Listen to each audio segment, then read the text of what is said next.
An electrician was working on an open electrical panel on a ship.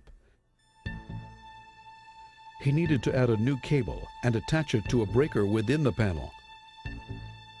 The electrician identified the isolation breaker that fed the entire panel on the schematic drawing.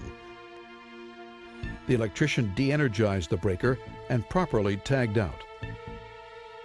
As the electrician was fitting the new cable into the panel, his left hand came into contact with the panel's main bus bars. 440 volts of current passed from the bus bars through his left hand, across his chest, and out his right hand that braced him against the panel, electrocuting him. At some point, the tagged-out isolation breaker had been cross-wired with another breaker. The electrician did not know that the panel he was working on was never de-energized. Let's look at some of the contributing factors that led to this fatality. Employees should verify the location of all energy isolation points.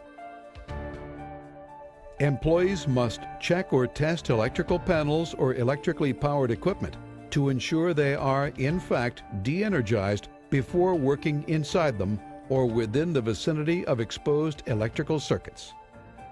Inform all contractors and subcontractors of the ship's systems and/or modifications to the systems prior to beginning work.